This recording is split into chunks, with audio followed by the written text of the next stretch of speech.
ওটা কি? ভূত, দূর হও! না, পালাও! আপনি কি কখনো ভেবেছেন যে রাস্তা দিয়ে আপনি রোজ বাড়ি ফেরেন, সেই চেনা রাস্তাটাই যদি একদিন অচেনা হয়ে যায়?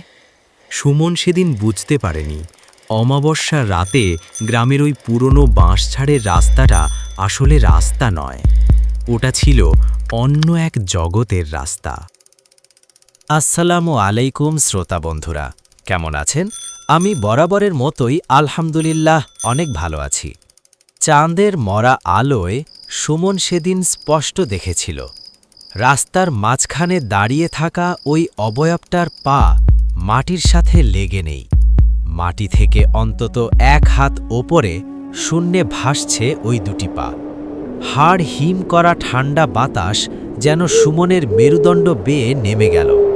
সুমন চিৎকার করতে চাইল, কিন্তু গলা দিয়ে কোনো স্বর বের হলো না।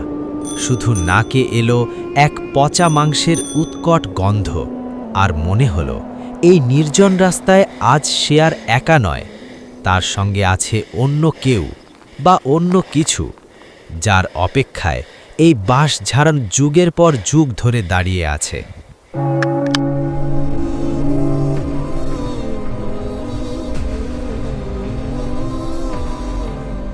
শুভরাত্রি। ঘড়ির কাঁটা যখন ঠিক রাত 12টা ছুঁই ছুঁই, শহরের কোলাহল যখন গভীর ঘুমে আচ্ছন্ন, ঠিক তখনই আমরা জেগে উঠি অন্ধকারের গল্প নিয়ে। আপনারা শুনছেন আপনাদের প্রিয় ভৌতিক শো, যেখানে বিশ্বাস আর অবিশ্বাসের সীমারেখা মুছে যায়। আজকের রাতটা কিন্তু বড্ড অন্যরকম। জানলার বাইরে তাকিয়ে দেখুন তো, আকাশটা কি একটু বেশি কালো মনে হচ্ছে না? বাতাসটা কি একটু ভারী? আজ আমরা আপনাদের নিয়ে যাব নড়াইল জেলার এক প্রত্যন্ত গ্রামে, যেখানে ইলেকট্রিক ল্যাম্পপোস্টের আলো পৌঁছালেও অমাবস্যার অন্ধকারকে তা দূর করতে পারে না। আমাদের কাছে এই হাড় হিম করা অভিজ্ঞতাটি পাঠিয়েছেন সুমন। সুমন একটি সাধারণ ছেলে, যে বিশ্বাস করত ভূত প্রেত বলে কিছু নেই, কিন্তু সেই এক রাত তার সমস্ত বিশ্বাস, সমস্ত যুক্তি তছনছ করে দিয়েছিল। হেডফোনটা কানে ভালো করে লাগিয়ে নিন, ঘরের আলোটা নিভিয়ে দিন, আর হ্যাঁ, দরজার খিলটা আটকে দিয়েছেন তো? কারণ গল্পটা যখন শুরু হবে, তখন আপনার মনে হতেই পারে আপনার ঘরের কোণে ওই অন্ধকারের মধ্যে কেউ হয়তো দাঁড়িয়ে আছে।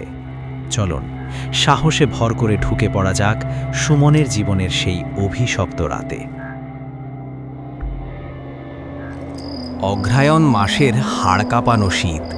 গ্রাম বাংলায় শীতের রাত মানেই এক অদ্ভুত নিস্তব্ধতা। সন্ধে 7টা বাজতে না বাজতেই যেখানে দোকানপাট বন্ধ হয়ে যায়, সেখানে রাত 11টা মানে গভীর নিশুতি। সুমন কাজ করত জেলা শহরের এক বড় ওষুধের ফার্মেসিতে। সেদিন মাসের শেষ, তাই হিসেব মেলাতে মেলাতে কখন যে ঘড়ির কাঁটা 10:30 পার করে ফেলেছে সুমনের খেয়ালই ছিল না। দোকান বন্ধ করে যখন সে সাইকেলে উঠল, তখন শহরের রাস্তায় লোকজন প্রায় নেই বললেই চলে। মাফলারটা ভালো করে কানে পেঁচিয়ে সুমন প্যাডেলে চাপ দিল।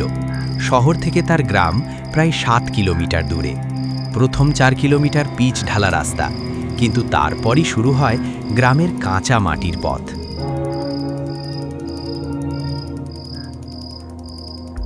রাত তখন প্রায় 11:15। সুমন গ্রামের রাস্তায় ঢুকল। চারদিক ঘুটঘুটে অন্ধকার। আকাশে চাঁদ আছে কি নেই বোঝা যাচ্ছে না, কারণ ঘন কুয়াশার চাদর ঢেকে দিয়েছে সব কিছু। সুমনের সাইকেলের পুরনো ডাইনামো লাইটটা মিটমিট করে জ্বলছে। সেই হলুদ আলোয় সামনের বড়জোর 3-4 হাত রাস্তা দেখা যায়। দুপাশে বিশাল প্রাচীন সব গাছ, আর তার মাঝে মাঝে ঘন বাঁশঝাড়।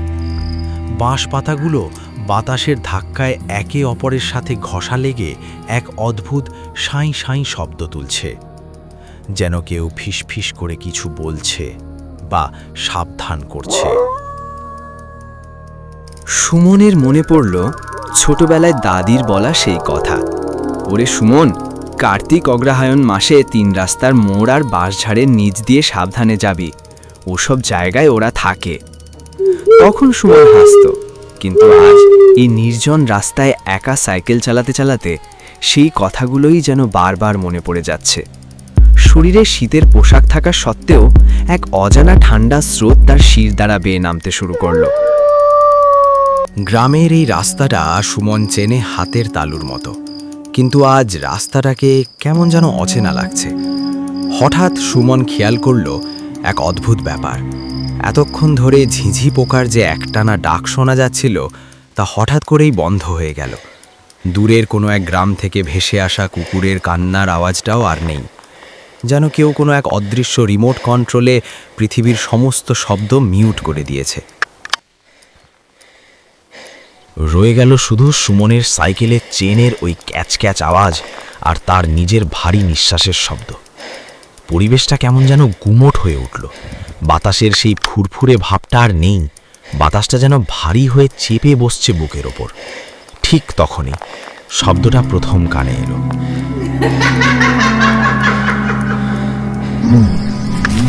প্রথমে সুমন ভাবল মনের ভুল, হয়তো সাইকেলের কোনো পার্ট সালগা হয়ে শব্দ করছে। সে সাইকেল থামালো, শব্দটাও থেমে গেল। সে আবার প্যাডেল ঘোরালো, শব্দটা আবার শুরু হলো। ঝম ঝম ঝম। এবার আর ভুল নয়, স্পষ্ট ঘুঙুরের আওয়াজ। এবং শব্দটা সাইকেল থেকে আসছে না, শব্দটা আসছে তার ঠিক পেছন থেকে। খুব ধীর লয়ে কেউ যেন পায়ে ভারী ঘুঙুর পরে তার সাইকেলের পেছনে পেছনে হেঁটে আসছে। সুমন ঘাড় ঘুরিয়ে পেছনে তাকানোর চেষ্টা করল, কিন্তু এক অজানা ভয়ে তার ঘাড়টা যেন শক্ত হয়ে গেছে। তার মনে হলো এখন পিছনে তাকালেই সে এমন কিছু দেখবে যা সে দেখতে চায় না। তার হাতের তালু ঘামে ভিজে সাইকেলের গ্রিপ পিচ্ছিল হয়ে যাচ্ছে। সে বিড়বিড় করে হনুমান চালিসা পড়ার চেষ্টা করল, কিন্তু ভয়ের চোটে সব গুলিয়ে যাচ্ছে। সে সাইকেলের গতি বাড়ানোর প্রাণপণ চেষ্টা করল, কিন্তু এ কি, সাইকেলটা যেন আর এগোতেই চাইছে না। মনে হচ্ছে পেছনের ক্যারিয়ারটা ধরে কেউ একজন টিনে রেখেছে। সমতল রাস্তায় সাইকেল চালাতে গিয়ে সুমনের মনে হচ্ছে সে যেন খাড়া পাহাড় বাইছে। প্যাডেলটা পাথরের মতো ভারী। সুমন যখন প্রাণপণ শক্তিতে প্যাডেল চাপছে, তখনই তার ডায়নামোর ম্লান আলোয় সামনের দৃশ্যটা ভেসে উঠল। প্রায় ২০-২৫ হাত দূরে কুয়াশার বুক চিরে আবছা একটা অবয়ব দাঁড়িয়ে আছে। সুমন একটু থমকে গেল। যাক বাবা, মানুষ। এই মাঝরাতে অন্তত একজন সঙ্গী পাওয়া গেল। সুমন ভাবল হয়তো গ্রামেরই কেউ মাছ ধরতে বা খেতে জল দিতে বেরিয়েছে। সাহস সঞ্চয় করে সুমন গলা খাকারি দিয়ে ডাকতে চাইল, কে কে ওখানে? কিন্তু তার গলা দিয়ে শুধু একটা অস্পষ্ট গুঙানি বের হলো, কারণ দূরত্ব কমার সাথে সাথে সে বুঝতে পারল ওটা কোনো সাধারণ মানুষ নয়।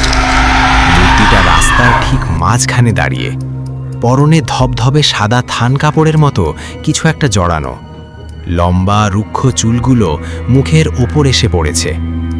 সুমন সাইকেল থেকে নামল না, কিন্তু গতি কমিয়ে দিল। তার চোখ আটকে গেল ওই মূর্তিটার পায়ের দিকে। সুমন দেখল ওই সাদা কাপড়ের নিচ থেকে বেরিয়ে থাকা ফ্যাকাশে পা দুটো মাটির সাথে লেগে নেই। রাস্তার ধুলোবালি ওই পায়ে লাগছে না। সে শূন্যে ভেসে আছে, মাটি থেকে অন্তত ১-১.৫ হাত ওপরে। বাতাসটা আবার বইতে শুরু করলো, আর সেই বাতাসের ঝাপটায় সুমনের নাকে এসে লাগলো এক তীব্র কটু গন্ধ, যেন বহুদিনের পচা গলা কোনো মৃতদেহের গন্ধ। গন্ধে সুমনের নাড়ি ভুঁড়ি উল্টে আসার জোগাড়। সে এখন সুমনের পেছনে, আর সুমন ভগবানের নাম নিয়ে জোরে জোরে সাইকেলে প্যাডেল মারতে শুরু করে।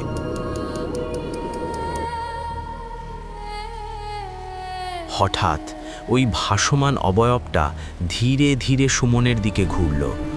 বাতাস তার মুখের ওপর থেকে চুলগুলো সরিয়ে দিল। সুমন দেখল সেখানে কোনো মুখ নেই, চোখ, নাক, মুখ কিচ্ছু নেই। আছে শুধু একখণ্ড সমতল ফ্যাকাশে চামড়া, যেন কাদা দিয়ে কেউ লেপে দিয়েছে মুখটা। মুহূর্তের মধ্যে ওই মুখহীন অবয়বটা সুমনের দিকে ভেসে ভেসে এগিয়ে আসতে শুরু করলো। তার হাত দুটো অস্বাভাবিকভাবে লম্বা হয়ে সুমনের দিকে বাড়িয়ে দিল।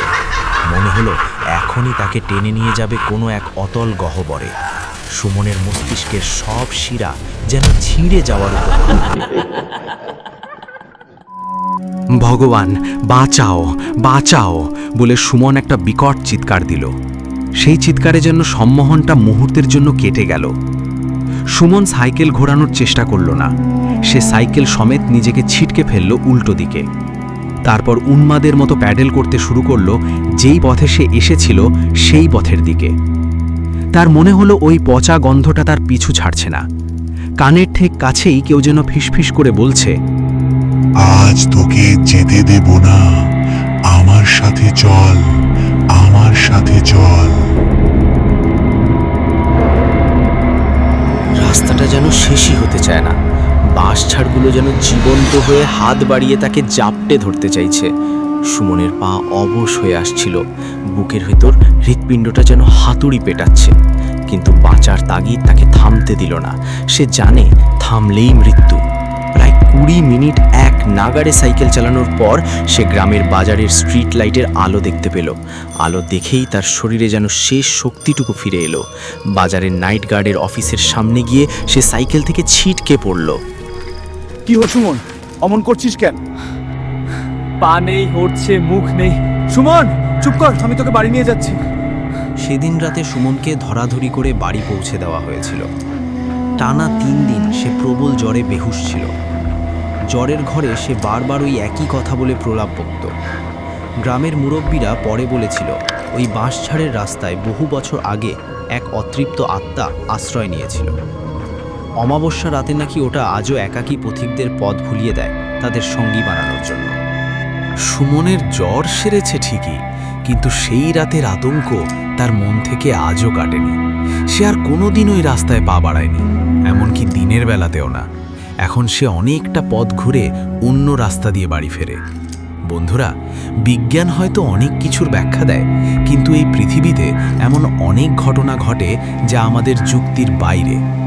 আপনি যখন আজ রাতে একা বাথরুম করতে উঠবেন বা ছাদে যাবেন, তখন যদি মনে হয় আপনার পেছনে কেউ দাঁড়িয়ে আছে, ভুলেও পেছনে তাকাবেন না। কে জানে, হয়তো সুমনের দেখা সেই অতিথি আজ আপনার বাড়িতেও হানা দিয়েছে। আজকের এই হাড়হিম করা গল্পটি যদি আপনাদের ভালো লেগে থাকে, তবে ভিডিওটিতে একটি লাইক দিন আর কমেন্টে জানান আপনার জেলা বা গ্রামে কি এমন কোনো ভৌতিক স্থান আছে। আমরা শুনতে চাই আপনার গল্প। এমনই সব সত্য ঘটনা অবলম্বনে ভৌতিক গল্প শুনতে আমাদের চ্যানেলটি সাবস্ক্রাইব করে বেল আইকনটি চেপে দিন। দেখা হবে পরের এপিসোডে নতুন কোনো অভিশপ্ত রাতে। ততক্ষণ পর্যন্ত সাবধানে থাকবেন আর মনে রাখবেন, ভূত কিন্তু শুধু হরর স্টোরিতেই থাকে না, ভূত থাকে আমাদের আশেপাশেই। শুভরাত্রি।